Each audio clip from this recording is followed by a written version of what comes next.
Ustedes saben que cuando uno está en investigación hay algunos autores que dicen, bueno, no importa cómo se surge el tema surge. En mi caso, este, yo hice un primer ingreso al doctorado hace muchos años y me tocó hacer un trabajo como una de las pautas de ingreso, que era escribir un ensayo sobre algún tema contable. Yo en su momento me gusta la parte de autores clásicos, digamos, en contabilidad.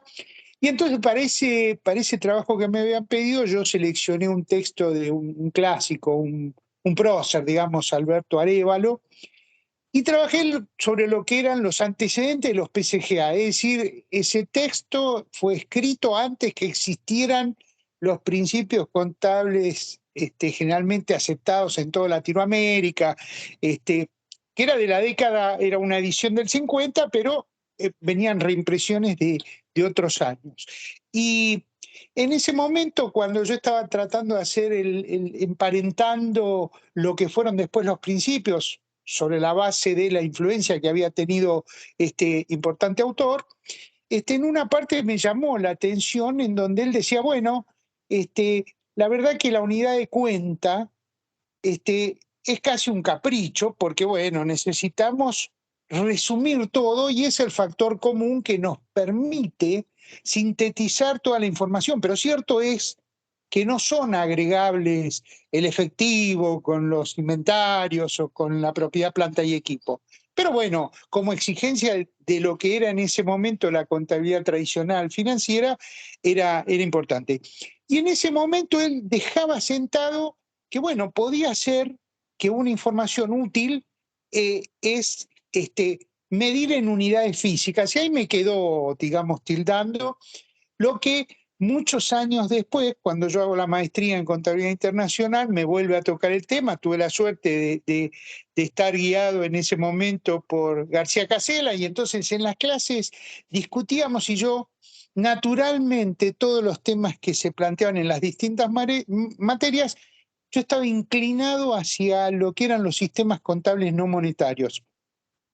Y bueno, en el momento cuando me tocó seleccionar el tema, bueno, opté por eso, ¿no? Es decir, indagar sobre los sistemas de información contable no monetarios y básicamente a mí lo que me interesaba era encontrar la fundamentación conceptual dentro del marco de la teoría contable. Por supuesto, influido en la escuela de García Casella, en donde él pregonaba esta amplitud, este concepto amplio del universo del discurso contable.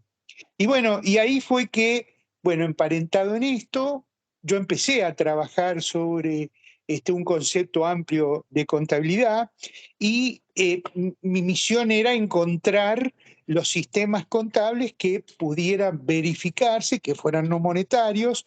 Al hacer la revisión de la bibliografía se encontraba poco escrito, porque muchos decían, bueno, la contabilidad principalmente monetaria, pero puede haber mediciones de otro tipo, y quedaban ahí, todas las clasificaciones no avanzaban mucho más. Y bueno, un poco lo que intenté yo es estructurar un fundamento teórico conceptual de lo que eran los sistemas o la teoría que estaba atrás de un sistema no monetario, para lo cual tenía que encontrarlo. Mi misión fue esa, buscar un sistema. Yo analicé 3 casos de estudio, pero en realidad quedaron en el camino un montón. Yo seleccioné los 3 porque también hay tiempos en que se tiene que hacer la tesis o cumplir, y un mismo grado de profundidad, porque en algunos a mí me faltaría más información, etcétera. Y bueno, ahí un poco lo que me permitió corroborar es que, primero, que no era cierto que la información de gestión necesariamente debe ser cuantitativa monetaria, porque de hecho los sistemas que nosotros pudimos estudiar este, eran específicos para la gestión y eran totalmente no monetarios. Y es más, se demostraba que la medición monetaria de esos sistemas no tenían sentido, no eran importantes. Para aclarar, yo de todos los sistemas seleccioné el sistema contable nuclear, el sistema contable del agua de un determinado país y el sistema contable de energía también de Latinoamérica. y en realidad se usaba para lo que era planificación, bueno, toman un montón de decisiones, en donde toda la parte monetaria no tenía significación. Este, y bueno, lo cierto es que ahí lo que pudimos, una cuestión que yo pude identificar es que normalmente en la bibliografía, como producto de este trabajo, en la bibliografía hacía referencia a que en lo que es la evolución del pensamiento científico contable del siglo XX había dos etapas. Bueno, ahí pudimos identificar una tercera, ¿no? Uno podría hablar de los años 30, ¿no? Comienzo de una profunda regulación a partir de los problemas que hubo tanto en Londres como en Estados Unidos. Luego en los años 60, 70, con toda una revolución en el pensamiento contable, y después decimos sobre fines del siglo XX empieza un punto de inflexión que básicamente está de alguna manera impactado por las tecnologías, todo lo que tiene que ver con las comunicaciones y la globalización. ¿Y esto qué hace? Que haya un aumento en la velocidad de los cambios y aparentemente uno lo que puede observar es que la contabilidad responde, aparte de esos cambios veloces, ampliando su discurso. Pero el problema que está es que muchas veces los sistemas contables que se van creando no tienen el soporte adecuado desde la disciplina contable. ¿Por qué? Porque se trabaja intuitivamente. Bueno, este es un poco el aporte que entiendo yo que pude hacer, identificando lo que en su momento sobre el trabajo de García Casella de términos primitivos y supuestos básicos en la elaboración de matrices de contrastación como instrumentos que sirven para validar la correspondencia o no de un sistema contable como tal. Por supuesto, yo me mantuve en lo que eran sistemas contables no monetarios cuantitativos. Cierto es que los contadores tenemos falencias en lo que son diseño o trabajo con escalas cualitativas, pero bueno, ese es un tema que de alguna manera queda abierto, ¿no? A ver si no me olvido nada, sí. Primero, digamos, como línea, entiendo yo que el trabajo sobre el que pudimos constatar y corroborar permitiría, de acuerdo al desarrollo de la metodología, indagar más otros sistemas contables no monetarios y por ahí volver a realizar todo el proceso metodológico para ver si se llega a similares conclusiones, alimentando cada vez más esto. Por decir, me quedó en el camino los sistemas contables de municiones, de armamentos, sistemas contables, bueno, la vez pasada asistí a una conferencia donde alguien está trabajando en sistemas contables de víctimas del COVID en determinadas zonas. Y es decir, todo eso, fíjense que por lo que yo estoy hablando, la parte monetaria no tiene ningún sentido, ni lo va a tener, sino que sí es importante el sistema como herramienta que nos permite la proyección. Por supuesto también que en esto que nosotros logramos ver, logramos colectar la información de muchos años en donde se afirmaba desde la teoría la existencia de estos conceptos y creo que lo que nosotros pudimos hacer es contrastarlo con modelos o con casos reales donde uno tranquilamente puede verificar esa cuestión. Decía entonces, como aporte entiendo que nuestro trabajo sirve para que uno, identificando otro sistema contable que sea no monetario, pudiera reproducir el experimento y ver si llega a las mismas conclusiones. Y con respecto a la clasificación que nosotros propusimos, en donde decíamos, bueno, tiene su lugar porque tiene fundamentación teórica la contabilidad no monetaria cuantitativa, es profundizar sobre la otra, que sería la contabilidad no monetaria cualitativa, para lo cual es necesario trabajar en escalas de medición cualitativas. Este es un poco, bueno, estuve medio apurado porque sé que están corriendo y bueno, creo que a grandes rasgos es eso. Muchísimas gracias, Juan. El aporte. Él se siente más presionado porque está acá en mi oficina. Entonces está viendo el cronómetro que le pongo a todos. Lo que sí, ahora le vamos a dar la palabra a Miriam de Marco de Tucumán. Como verán, esto es internacional y además es federal, porque comenzó Andrés desde Entre Ríos, más allá de todos los que estamos en Buenos Aires. Muchísimas gracias a todos por estar acompañándonos y bueno, Mavi ya puso, Miriam, ya te damos la palabra y tenés tus 15 minutos de fama, como dicen los estadounidenses.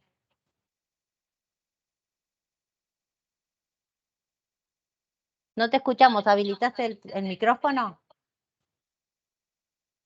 Y no Ahora solo sí. ahí me escuchan. Bueno, y Sí. no solo de eso, sino de festejo, porque hoy estoy cumpliendo un año que me he recibido de doctora, así que para mí es un doble festejo. Te agradezco muchísimo a vos y a la doctora Gasparri por permitirme exponer este trabajo. Bueno, ¿qué es lo que he realizado en la tesis? Fundamentalmente un modelo contable para la gestión de hospitales en Tucumán.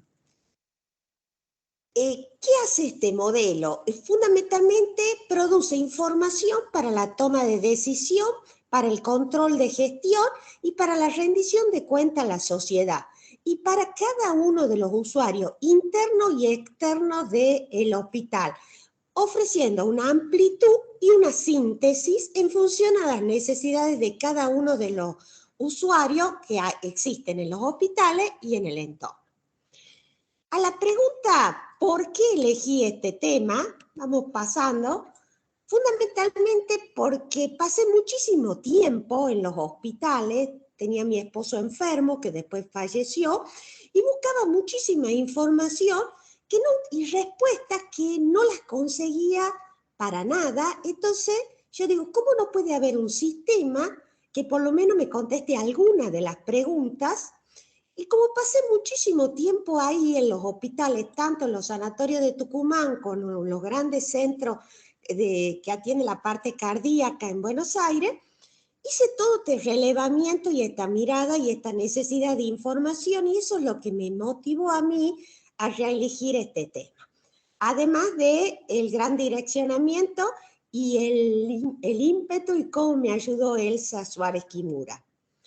Ahora, en la primera etapa, ¿qué voy a mostrar? Voy a mostrar cuál es la característica de estos hospitales en la provincia de Tucumán y después voy a ir avanzando en el modelo. Estos hospitales están constituidos por sistemas jurídicos, económicos, políticos, que gestionan esa riqueza y que esa riqueza, ¿no es cierto?, debe ser medida y debe tomarse decisiones importantes, como decía la doctora Patricia, y esas decisiones hay que rendir cuenta a la sociedad y a su vez a esos hospitales hay que hacer que sean sustentables.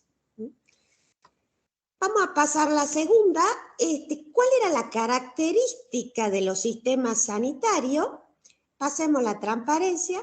Estos sistemas sanitarios fundamentalmente son sistemas abiertos, complejos, con múltiples usuarios que tienen como objetivo mejorar todos los niveles de salud y fundamentalmente asegurar el servicio y la sustentabilidad del mismo.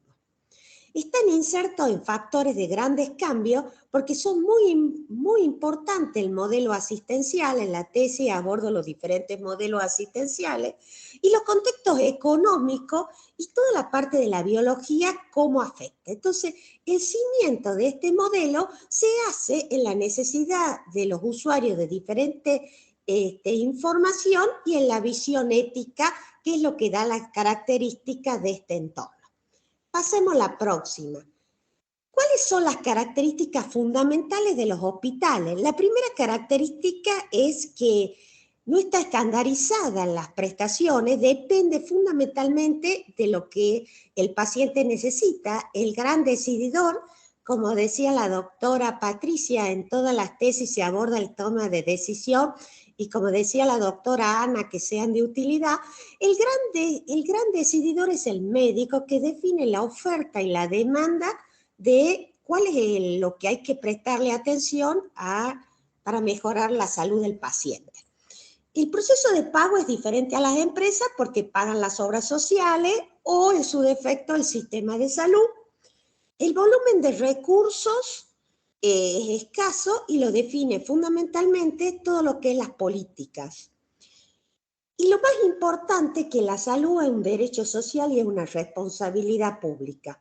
Y a veces la calidad de atención que se brinda no se da por los resultados, porque a veces los resultados no son buenos, pero sí como el grado de satisfacción que tiene el paciente. Una vez visto cuáles son las características de estas organizaciones, hemos formulado las hipótesis que ustedes ven ahí. Fundamentalmente las resumo. Esta tesis se cimienta en la contabilidad de gestión. Los usuarios no encuentran la información. Otras disciplinas ayudan a la formulación de este sistema, de este modelo, y aporta información financiera y no financiera. Ahora paso a la segunda parte, que es explicar muy sintéticamente algunos aspectos de cómo he ido construyendo el modelo. Primero que nada, había que determinar cuál era la materia administrable que proviene de los procesos médicos, asistenciales, de la hotelería, de todo lo que tiene que ver con la lavandería, de todos los procesos. Entonces, se procedió a definir cuándo se captura esa unidad de información, cuándo se revela en un hecho contable y cuáles son los medios para capturarlo, procesarlos, toda la parte metodológica y el tratamiento de los datos ayudado por la tecnología, y después la salida de la información para la toma de decisión, para el control y para responder a la sociedad que es a la cual estamos prestando el servicio. Vamos a pasar a las dos próximas transparencias. Esa es la que acabo de explicar. Pasa una más, por favor. Ahora vamos a analizar, vamos a dividir en tres etapas. La primera etapa, cómo captura la información, cómo la procesa y la salida. Después, todos los demás detalles ustedes los pueden leer en la tesis. ¿Cómo captura la información este sistema? Hay información contable propia, ingresos, egresos, compras, que tienen todos los atributos correspondientes de la información. Hay una segunda información que es otra información contable, y esta otra información contable tiene fundamentalmente, pasemos, la transparencia, tiene una función de un lenguaje común para que todos los usuarios internos, externos, avancemos en la diapositiva, todos los usuarios realmente le permitan conocer esa información, y cada uno tiene necesidades diferentes, entonces, para que esta información realmente llegue. Entonces, el desafío de esto era detectar en qué etapa, nivel o factor. Siempre el núcleo del proceso de información son los procesos clínicos suministrados por el hospital. Avancemos. Y el tercer ingreso de esa información es montones de datos que había que sistematizarlo, procesarlo, darle flexibilidad y comunicarlo. Eso eran los tres grandes capturas que hacía el sistema, que hay que pasar a la segunda etapa, que es el armado de este modelo. Pasemos la diapositiva. Y acá aparece la función desde la contabilidad, como el contador, como el que lidera este sistema de información contable, y a su vez comunica como un predecedidor para la planificación del hospital. Siempre pensemos en la salud, que esto es el cimiento de todo este modelo. Y también para rendir cuenta y controlar y proyectar para el futuro. Entonces, es esencial la función de este profesional. Bueno, ahora vamos a ver pequeñas aplicaciones prácticas en el Avancemos, vamos a ver el universo de análisis en el cual se ha validado el modelo, que es el Hospital de Niños Jesús. El Hospital de Niños Jesús es un hospital de cabecera en la provincia de Tucumán y en todo el norte. Es un hospital que atiende a niños hasta 12 años en todas las especialidades y es referente en el norte. Avancemos, por favor. Hoy en día se está aplicando la tecnología para aplicar todo este sistema. Entonces vamos a ver 3 ejemplos cortitos para aprovechar bien el tiempo y vamos a ver la estructura organizacional del hospital. Esto lo he aprendido en la maestría con el profesor Gili. El doctor Gili nos ha enseñado todo lo que tiene que ver con estructura. Y avancemos un poquito en la transparencia. Vamos a ver un pequeño ejemplo, cómo sintetiza, ¿no?, este sistema. Primero, captura todo el dato de los diferentes procesos asistenciales, de dónde los captura, de los datos, los comprobantes, los clasifica, los calcula, los registra, los almacena, los procesa y sale información y salen reportes específicos. Entonces, avancemos.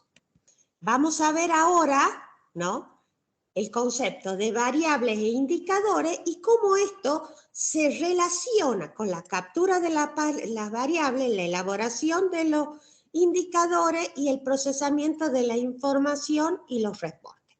Avancemos. Ahí está la estructura organizacional del hospital y avanzamos y vamos a ver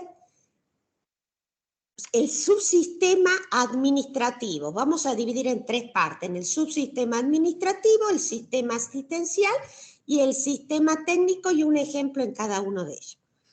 Vamos al subsistema administrativo, que captura los datos de las compras, recepción, insumos, rendiciones, lo captura, están los comprobantes, los procesa y surgen los reportes. Por ejemplo, algunos de ellos, estado de ingreso y egreso, los estados de costos por sectores, por patología, el costo operativo por cama, los fondos autogenerados sobre los costos y la morosidad de terceros pagadores.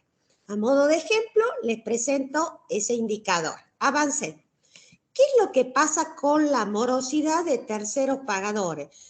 Avancemos el cursograma. Ahí ustedes en la pantalla tienen el procedimiento, cómo es, porque a los hospitales llega gente que tiene obra social y que no tiene obra social. Si tiene obra social, la obra social tiene que abonar por todos los servicios y es una gran fuente de ingresos para el hospital. ¿Qué es lo que hemos revisado para que ustedes vean cómo captura, procesa y tenemos la necesidad del usuario? Más o menos, en el primer cuadro, el 60% proviene de los fondos de las obras sociales, que son los fondos autogenerados. Entonces, esos fondos autogenerados, a veces las obras sociales, especialmente la del sector público, porque la del sector privado a los 30 días tienen que depositar, demoran muchísimo y eso nos genera toda una morosidad que si nosotros dividimos los fondos autogenerados sobre el costo operativo, vemos que solamente cubre el 0,77. Siempre piensen que detrás de este indicador, de esta propuesta, de esto está la salud del individuo, la prestación del servicio y el médico como un gran decididor. Vamos ahora al sistema médico. Vamos a ver otro ejemplo para que ustedes entiendan qué es lo que captura este sistema. Avancemos y veamos, avancemos la transparencia y veamos el subsistema médico. El subsistema médico captura los datos de los procesos asistenciales, de la factura, de los libramientos, los calcula, los procesa, los registra y surgen los reportes que ustedes tienen ahí en la transparencia. Por ejemplo, consulta médica por sectores, porcentaje de ausentismo. Bueno, es infinito lo que se puede obtener y el impacto que tiene en la salud de la población. Vamos a ver el ejemplo, avancemos. Vamos a ver el concepto 2 nomás en esa transparencia, ese cuadro, porque si no me voy no cumplo el horario. Veamos el girocama, si me permiten, que es la rotación que nosotros vemos en la empresa, Entonces, la Organización Mundial de la Salud dice que la rotación en general, de acuerdo al perfil de estos hospitales, es aproximadamente 5 veces al mes. Si nosotros vemos acá la rotación, es mucho más lenta y el periodo de permanencia, volvamos para atrás, y el periodo de permanencia es fundamentalmente 10 días, cuando en realidad cada 5 días la cama tiene que estar utilizada. El recurso cama es el recurso más importante. Volvamos para atrás la transparencia. Entonces, ¿qué podemos ver acá? Cuando abrimos en el sistema de información contable, hemos detectado que el traumatólogo o la droga no ha llegado y 6 pacientes han tenido que estar 4 días más en terapia intensiva. Entonces ha habido el reporte que elaboro a través del sistema, demuestra que se han gastado recursos económicos más o menos por $500,000. Y si nosotros hacemos el procesamiento en el año, podemos detectar todo lo que está, que podría mejorarse para las próximas generaciones y fundamentalmente pensando en la salud de la población. Vamos al último ejemplo, avancemos, que es el sistema técnico, porque como les he explicado, el hospital está constituido por un sistema médico. Miriam, redondea porque Bueno, están cortito. esperando los otros. Sí, ya termino.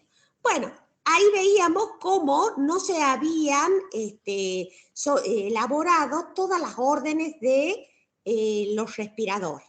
Bueno, este proceso contable que ustedes ven a través ahí de un reporte es de acuerdo a cada uno de los usuarios, siempre buscando la gestión como la generación de un valor para las distintas personas de la organización.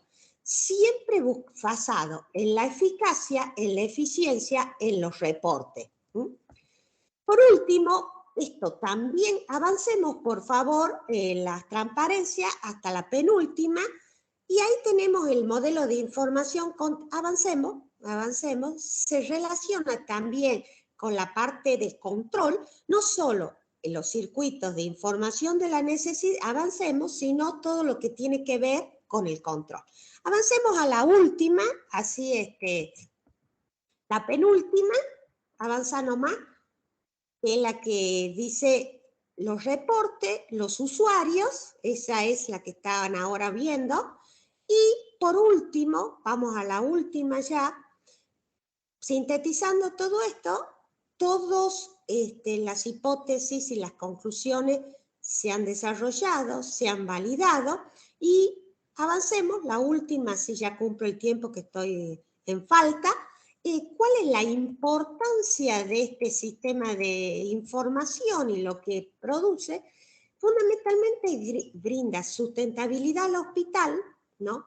Permite la participación de todos los usuarios externos y externos, y como línea de investigación al futuro están los hospitales verdes, todo lo que tiene que ver y la gran transformación que tienen que sufrir los hospitales y cómo el sistema de información debe acompañar esa transformación. Bueno, muchas gracias. Bueno, gracias a vos. Sí. Y llegamos al último expositor que creo que está conectado, que es Alfonso Estragó. Alfonso, te pedimos que tomes el control de la pantalla porque no tenemos tu presentación. Les agradecemos a todos que sigan escuchando con atención. Alfonso es el último, pero después le hemos pedido la participación al doctor Gili, a la doctora Boto, que dirigió a Alfonso, y nosotros haremos el cierre. Sí, te estamos viendo. Tenés control de la pantalla. Alfonso, perfecto. 15 ¿Y minutos están de escuchando? fama. Sí, te escuchamos. Ok, me escuchan bien, ¿no? Sí. Perfecto. Bueno, de lo que trató mi tesis, ya va a cumplir un año de que pude defenderla, quería compartir con ustedes muy rápido, por un lado, el tema en sí, ¿no? Que es la línea de investigación que queda abierta, y también, si quedan un poquito de estos 15 minutos al final, contarles un poco de mis experiencias reales en trabajo de campo que tuve como ahí una dificultad y que hacer idear como un cambio de estrategia. Pero bueno, ¿de qué se trató? Básicamente, en lo que es la rama de la administración, yo me centré en una línea novedosa, en cierto sentido, aunque tiene sus años, ¿no? Es como que surge en momentos de la historia, luego decae y luego vuelve a surgir. Estoy hablando de lo que es la gestión participativa, o yo directamente la llamé la horizontalidad, la participación de los trabajadores de una organización en la toma de decisiones, participación activa. Para hacerla rápido, mi esquema teórico central al que pude llegar después de un tiempo es este que ven aquí, que es una suerte de ejes cartesianos, donde por acá estaría el 0, y el eje Y mide la participación de los trabajadores, en este sentido, ¿no?, en lo que es la propiedad, los títulos de propiedad, o sea, qué tan dueños de la organización son, digamos. Tendríamos el caso más extremo, que son las cooperativas de trabajo, ¿no?, donde los trabajadores también son propietarios. Ahora bien, esa suele ser la principal manera en que se suele medir qué tan horizontal o democratizada está una organización y su gestión. Sin embargo, yo he visto que hay organizaciones que avanzan en sentido horizontal, en donde se mide la gestión, o sea, la participación en diversos ámbitos o subunidades de la gestión, que puede ser desde el ámbito operativo más próximo de un trabajador, por ejemplo, que fabrica herramientas, que pone a punto su máquina, que participa en lo que es la compra de la materia prima, hasta otras decisiones de mayor nivel en lo que sería la pirámide jerárquica, ¿no? Como por ejemplo evaluar a sus compañeros, por ejemplo, elegir un referente de equipo, etc. Entonces, hay organizaciones, y esto es lo interesante, que tienen mucha horizontalidad en este sentido que estoy marcando ya, pero que los trabajadores siguen siendo, desde el punto de vista legal, trabajadores en relación de dependencia. La mayoría de las experiencias se dieron en otros países, sin embargo, acá en Argentina he encontrado, específicamente en el sector del software, algunas organizaciones. Entonces, de ahí el título de mi tesis doctoral, que es la diversidad de estilos de gestión que hay en el sector del software de nuestro país.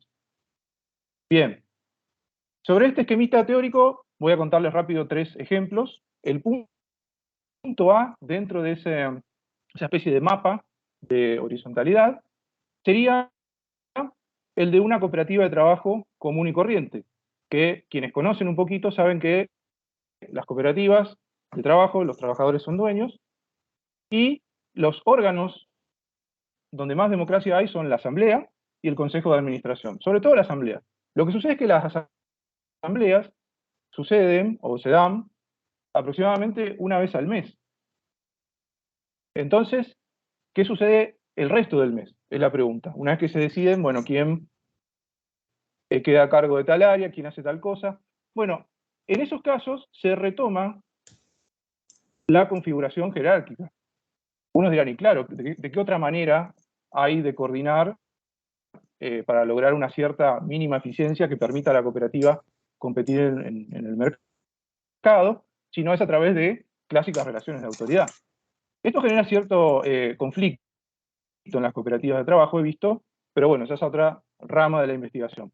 Porque también, y lo que quería contarles ahora es que hay casos, por ejemplo, este llamado sistema sociotécnico, que no se dio mucho aquí, pero sí en otros países, que sería este punto B del esquema, en donde los trabajadores son trabajadores en relación de dependencia, no tienen acciones ni títulos de propiedad de la organización.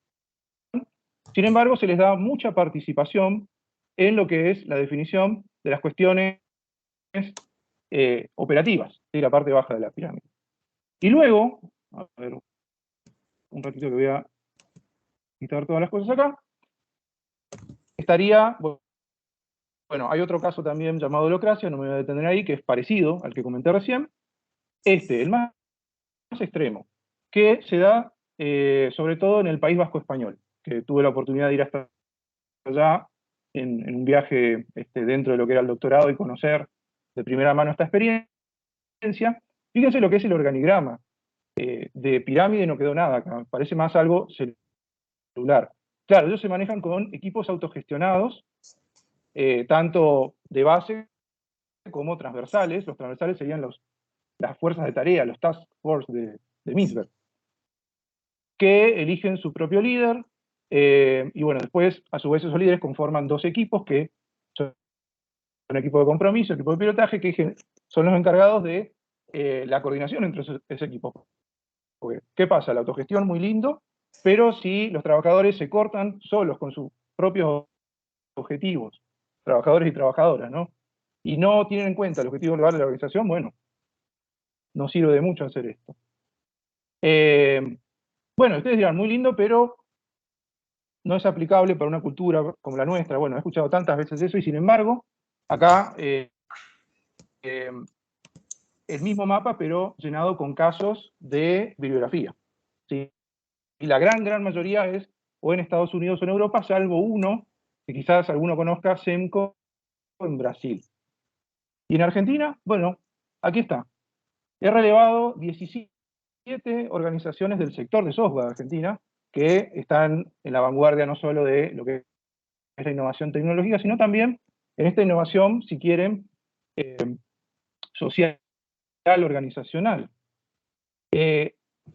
Fíjense, bueno, a través de una metodología, yo di puntajes para lo que es el eje vertical, que es la participación en los títulos de propiedad de la organización, pero también puntaje en lo que es la horizontalidad de la gestión, qué tanto participan. Y lo interesante es que, más allá de que no es una muestra representativa, claro está, es que se encontró una linda variedad, ¿sí? Tanto de mucha participación en la propiedad como en la gestión, y combinaciones intermedias. Estas dos que estoy señalando acá arriba, bueno, fueron las de máximo puntaje en las dos dimensiones que pude relevar. Eran dos cooperativas chiquitas que además no tenían nada de jefes encargados, capataces, ni nada de eso.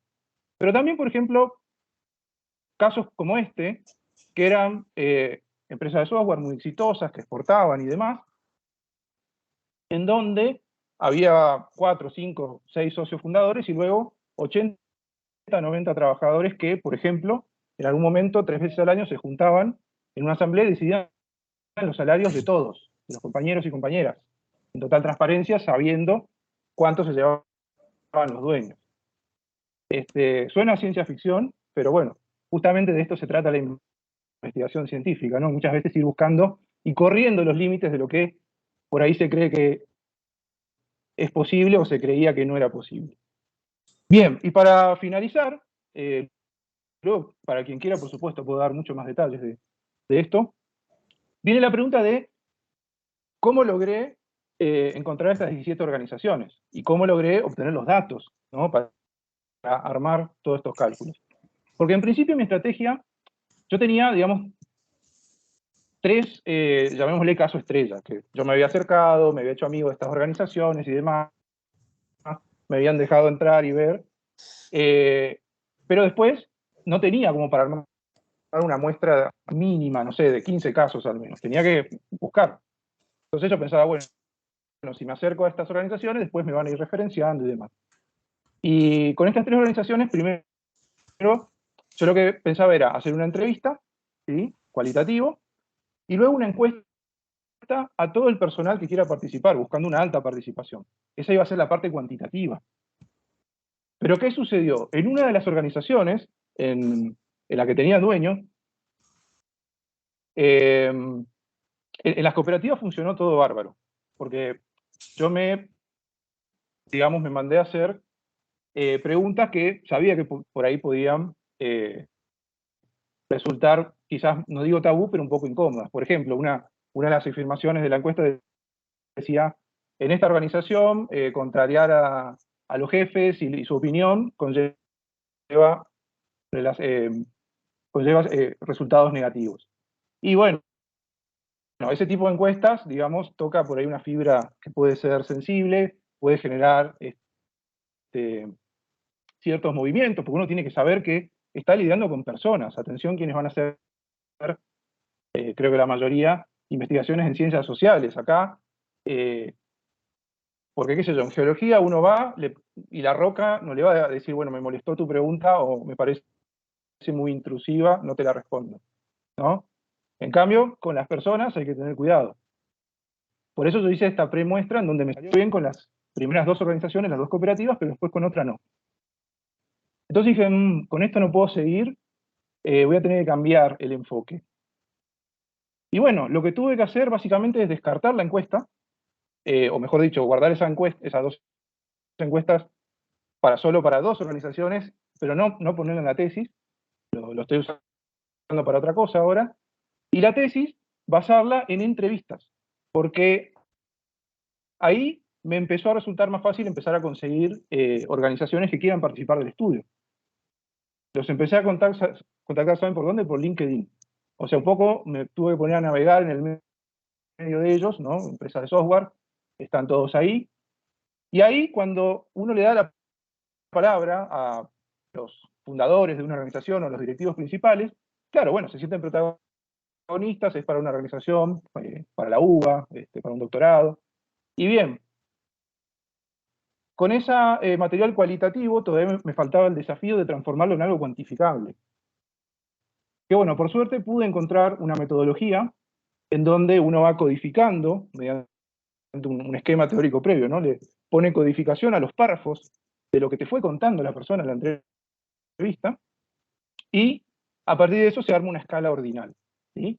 Que la pude validar estadísticamente, y bueno, acá está, es este mapa de la horizontalidad con puntajes, digamos, de horizontalidad para 17 organizaciones que da un buen panorama de lo que es la diversidad de estilos de gestión que hay en este sector, y como conclusión quiero decir que se puede extender a otros sectores, no tiene por qué quedar encapsulado solo en lo que es el sector de software. En otros países ya está sucediendo que se puede aplicar en ámbitos industriales, por ejemplo. Así que bueno, creo que estoy bien con el tiempo, con esto un poquito quiero darle como mensaje final a doctorandos, doctorandas, que a veces en la investigación pueden haber momentos de mucha zozobra, como me sucedió a mí, que me di cuenta de que no iba a avanzar con la forma que estaba queriendo hacerlo, pero hay alternativas. Hay alternativas siempre, no desesperen y bueno, sigan para adelante, métanle, que siempre hay una manera de llegar, de cruzar al otro lado del río. Así que bueno, muchas gracias. Muchas gracias, Alfonso. Alfonso ya nos acompañó en los encuentros anteriores, así que está consustanciado de esa dinámica de alentar a los que todavía están por llegar a la meta y no mancarse en el último minuto, ¿no? Muchísimas gracias, Alfonso. Está la directora de Alfonso, Mirta Buoto, así que Mirta, te damos el espacio y después habla el doctor Chili. Mirta, yo la vi conectada desde hace rato, por eso. Bueno, ahora sí. Sí, ahora sí, bueno. Sí.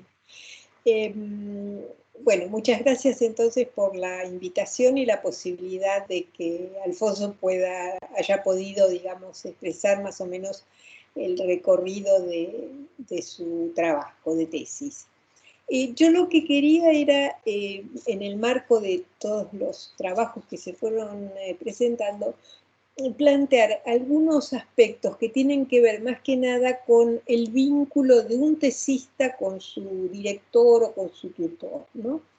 ¿Y por qué me gusta hacer este planteo más que sobre el contenido de la tesis?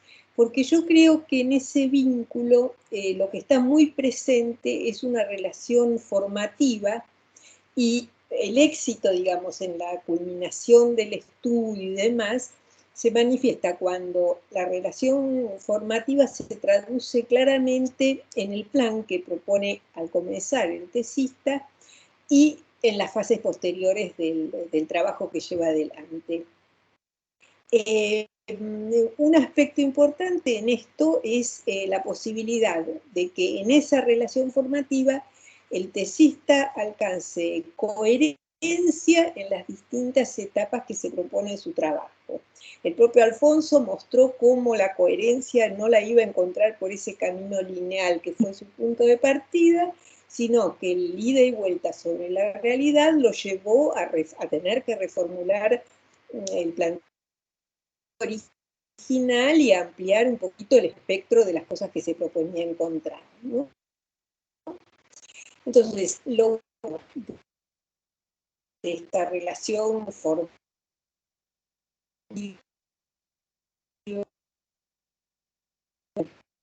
Mirta, si querés anular el video porque te corta.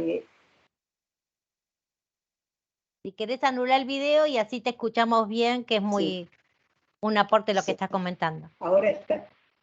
Sí, a ver. ¿Está bien ahora? Bueno. Creo que está un poco mejor. Bueno.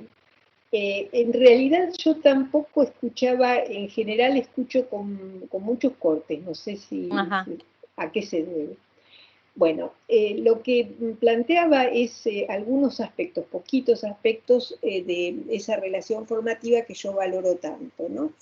Y lo que decía es que lo bueno de la relación es que se hayan podido encontrar datos muy pertinentes para el objeto de la realidad argentina, no se dan casos esos ideales que Alfonso planteó en que países, que se pudo, a pesar de esto, plantear conclusiones abarcativas y muy relevantes a partir de los datos que obtuvo.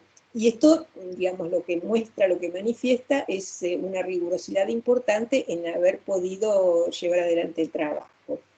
Y esta relevancia se pone de manifiesto en el plan que tuvo Alfonso para organizar sus lecturas, para revisar exhaustivamente la literatura, para acomodar los resultados a los tiempos que tenía y a las posibilidades que se le planteaban, siempre tomando decisiones que desde mi punto de vista eran pertinentes.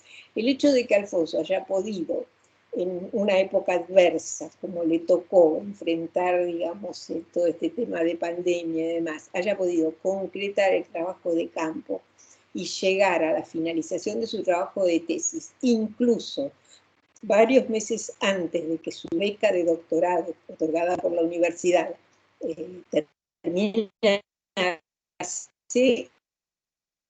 una experiencia muy positiva y que sería deseable que se pueda generalizar entre quienes inician una tarea de investigación de tesis, ¿no? Lo que querría resaltar es la importancia que en esa relación formativa que mencioné tuvo siempre la actitud de Alfonso de saber escuchar y saber argumentar. El campo en donde él estaba focalizando su estudio era parecido y distinto al campo en el que yo trabajaba. Pero lo importante es que con esa característica de saber argumentar y saber escuchar, pudo combinar la búsqueda rigurosa de antecedentes y de experiencias que también se tradujo, yo diría, en un compromiso ético tanto con las personas y los grupos con los que él trabajó y a los que finalmente les ofreció el resultado de su trabajo, como también con la institución, en este caso la universidad y la facultad, y con los vínculos que pudo mantener con el equipo del centro en el que se inscribió el proyecto de tesis. De manera que, bueno, vuelvo a valorar la importancia entonces de la relación formativa, o sea, que es lo que más se puede restar, independientemente de los resultados de la tesis, más rescato desde mi punto de vista, y creo que desde el punto de vista de Alfonso también, es este tipo de relación. Esto es todo lo que quería mencionar, entonces. Muchísimas gracias, Mirta. Evidentemente hay un montón de cuestiones que uno quiere comentar con vos, pero le voy a dar la palabra al doctor Gili porque a mí me toca al final. Juan José. Bueno, no sé si se me ve y se me escucha. Bueno, por ahora te escuchamos y te voy a poner en primer plano, así que ponete lindo. Ah, bueno, voy a hacer un esfuerzo. Dale, a ver.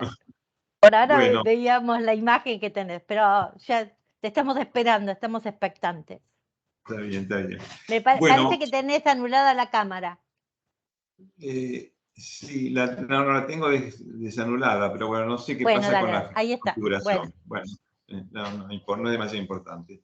Bueno, yo quería como miembro de la comisión y como asesor de la secretaria de Investigación y Doctorado, hacer una introducción en cuanto al tema de las áreas de investigación y mencionar en primer lugar lo que son las áreas del doctorado, la subárea del doctorado, ¿no? Que ahí tenemos administración, contabilidad, finanzas, sistemas, administración pública y tributación, y actuario, ¿no? Aunque actuarios hay muy pocos aspirantes porque, bueno, es una especialidad que en nuestra facultad no es masiva.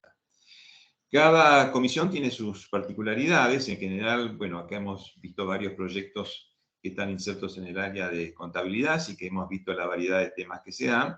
Ahí la característica es que generalmente los que acceden son contadores o gente que ha hecho la maestría en contabilidad internacional, que también es de la facultad. En el caso de administración pública, en cambio, que es una orientación reciente, bueno, la procedencia puede ser de distintas carreras. Ahí lo que se valora especialmente es la experiencia concreta en el tema de la gestión pública, ¿no? Bueno, en tributación, bueno, también es un área muy, muy específica, también muy específica de contadores. Finanzas es un área más amplia, bueno, generalmente provienen de la administración, pero también pueden provenir de la economía. Bueno, el área de economía que no mencioné al principio, que también está muy específica, incluso actualmente se está exigiendo en general como requisito previo tener una maestría en economía. Y en el caso de administración, donde muchas veces, no sé si es por la novedad que tiene la administración, en general es una de las áreas que tiene más aspirantes, bueno, muchas veces provienen de disciplinas que no son típicas de la administración, y entonces lo que estamos exigiendo es una nivelación, ¿no? Porque también es importante, digamos, cuando estamos hablando de esta área de gestión, que los temas tengan que ver justamente con las cuestiones de gestión, ¿no? Porque a veces cuando alguien viene desde la economía, muchas veces está tentado, digamos, a hacer un tema que tiene que ver con la economía, pero bueno, no corresponde al área. Así que bueno, como ustedes verán, el espectro, digamos, de la amplitud que tiene el doctorado es muy amplia, ¿no? Este comentario respecto de los ingresantes es porque, bueno, también en la audiencia, digamos, hay aspirantes al doctorado o alguien que está recién iniciándose. Personalmente, digamos, estoy ahora a cargo de una investigación sobre el tema de sostenibilidad en la dimensión ambiental, que está inserta en el centro de investigación que dirige la doctora Bonatti. Y estoy dirigiendo, entre otras tesis, porque bueno, cuando uno ha pasado a la categoría de profesor consulto y tiene una amplia experiencia en el doctorado, es como también en alguna medida le está pasando también a Patricia, le está pasando también a Elsa, bueno, tiene que atender múltiples temas. Así que bueno, estoy trabajando en dos tesis sobre gobernanza, una muy interesante de las universidades confesionales, que bueno, ahí hay una cuestión muy, muy compleja, digamos, de la división entre la orden religiosa y la gestión universitaria, que no siempre se resuelve satisfactoriamente, así que es una tesis que ya está terminada para presentar para la defensa, no aquí en la UBA, sino en la Universidad Católica. Y otra también sobre la gobernanza en las universidades nacionales, aunque bueno, la autonomía universitaria, digamos, pauta, digamos, cuál es la estructura de gobierno, el concepto de gobernanza es mucho más amplio, ¿no? Hay otros grupos de interés que hay que determinar en qué medida están incluidos y en qué medida están influyendo sobre la gestión de las universidades, ¿no? Bueno, después este otro proyecto, muy específico, digamos, aquí del doctorado en administración de UBA, es sobre la capacitación en pymes. Bueno, aquí también se ha hablado algunas de las propuestas o las investigaciones sobre el tema de las pymes, y esta es una investigación muy interesante porque es experimental. Es decir, esta es una universidad que viene haciendo un programa de capacitación de pymes, con auspicio del gobierno, de las empresas, y en general lo da sobre algunas cuestiones básicas que tienen más que ver con la administración, si podríamos llamar, con lo elemental de la administración, y se han dado cuenta que el efecto, digamos, de esta capacitación en lo que tiene que ver con el desarrollo de estas empresas no es del todo satisfactorio. Entonces, han propuesto una reforma, digamos, en la capacitación, han creado otro grupo testigo, digamos, donde están capacitando sobre competencias gerenciales, esto es las competencias blandas, y después se va a hacer, digamos, la medición de los dos grupos, uno que ya viene con la capacitación tradicional y otro, digamos, con esta nueva capacitación que se propone, para ver si esa hipótesis de que estas competencias, digamos, son las que favorecen el desarrollo de las empresas se va a utilizar. Y también aquí también se ha hablado de este tablero, digamos, esta contabilidad de gestión o de control de gestión sobre los temas de los hospitales. Yo estoy dirigiendo otra tesis que tiene que ver sobre la gestión en las unidades primarias de atención. Esto es en las unidades que en la provincia de Buenos Aires, en el Gran La Plata. Así que, bueno, como ustedes verán, hay una diversidad bastante amplia, por lo menos en mi caso particular de temas, ¿no? Pero, digamos, siempre dentro de este espectro que ofrecen las áreas del doctorado. Y finalmente quisiera retomar este comentario que hizo Mirta sobre la función del director, ¿no? Esto creo que es central, la relación que tiene que existir entre el doctorando y el director, ¿no? Esto creo que es fundamental, es una cuestión que crea una exigencia mutua, ¿no?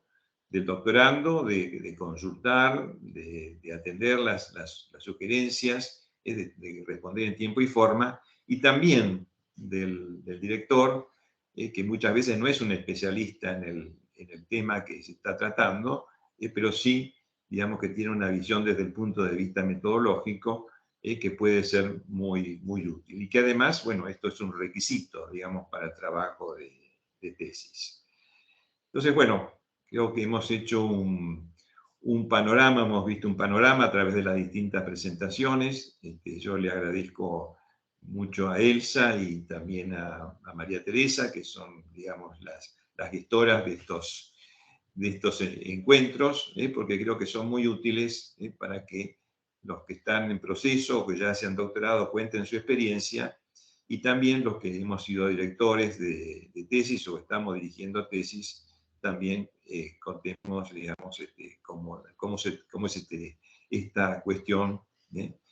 Y como decía Estragó, bueno, no hay que desalentarse, y hay que seguir adelante. Y bueno, él contó con mucha satisfacción el resultado de su investigación, porque la tesis es una cosa que se hace una sola vez en la vida. Bueno, hay algunos que tienen más de un doctorado, pero en general se hace una sola vez. Entonces tiene que haber un compromiso con el tema y tiene que darnos una satisfacción, porque bueno, este es el máximo nivel académico.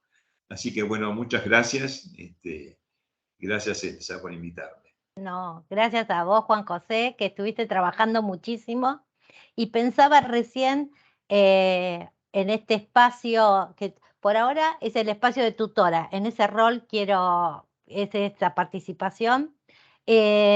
Pensaba, María Teresa siempre dice que uno llega y siente que ha perdido la tesis, pero con lo que les contó recién Juan José, les tenemos que decir que con Patricia y con Virta Boto, no se termina nunca, ¿no? Siempre hay una nueva cuestión para investigar, y además lo bueno es que siempre tenemos ganas de hacerlo, porque Nora Gorrochategui planteaba al principio que el futuro es incierto. Quiero decirles que siempre fue incierto. Cuando yo me recibí en el año 83, la PC recién aparecía y hoy, desde las distintas disciplinas, abordaron el tema de las tecnologías, abordaron el tema de las relaciones humanas, abordaron la temática de los datos y entonces todo está concatenado. Entonces lo que sí se me ocurrió pensar, porque durante muchos años en el taller de tesis yo me ocupo de decirles que alguien piensa en el gran tema, entonces dice lo ambiental me preocupa, el blockchain me preocupa, la decisión me preocupa. Y la gran cuestión es que uno tiene que centrarse y encontrar la parte del objeto de estudio a la que le va a dar su mínimo aporte. Con Patricia Bonatti nos tocó compartir cursos como doctorandas y hoy nos toca ser directoras de tesis de doctorado y de postdoctorado. Se recorre un camino muy largo, pero uno va aprendiendo y ahí tomo lo que dice Mirta. Cada problema de nuestros dirigidos es un problema para nosotras. Es decir, y cuando parece que los estamos dejando solos porque le decimos tenés que encontrar tu camino, los estamos ayudando.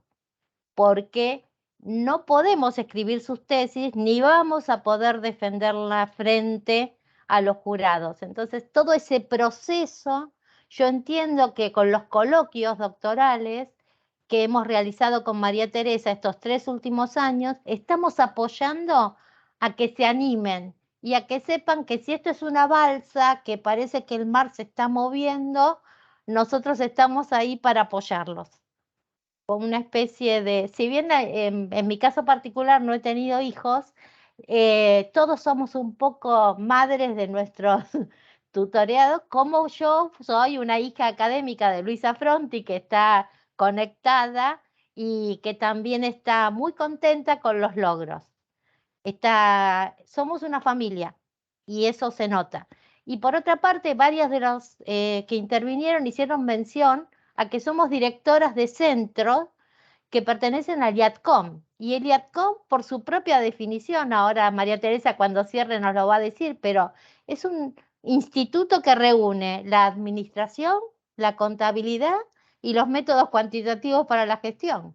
Así que lo que hoy pasó a través de las exposiciones es una muestra clara de que estamos investigando y promoviendo en esas áreas y con entusiasmo. Así que, bueno, para cerrar, ahora sí, a María Teresa le vamos a dar la palabra porque es nuestra jefa. Está desactivado tu teléfono, tu micrófono. Estaba hablando sola. Perdónenme. Bueno, muchas gracias a todos. Las exposiciones han sido brillantes. Estoy muy contenta. Creo que estamos en pleno éxito. Por supuesto, te agradezco mucho tu trabajo, Elsa, y también el trabajo a día que me viene acompañando acá el doctor Gili, que es un maestro y que los doctorandos lo adoran por sus consejos y que si pueden seguir adelante con todas sus investigaciones. Tenemos que decirle que tengan ánimo. Se empieza, y lo que dice acá mi amiga Elsa es cierto. A veces eligen problemas que son muy amplios, es una selva, entonces se encuentran asombrados y perdidos. Pero al poco tiempo van analizando, van entrando en la investigación y van encontrando ya poquito la originalidad, que es lo que se le pide a la tesis. Lo que queremos que sea original, pero también que trate problemas actuales y que vuelva como sus resultados a la sociedad que los está esperando.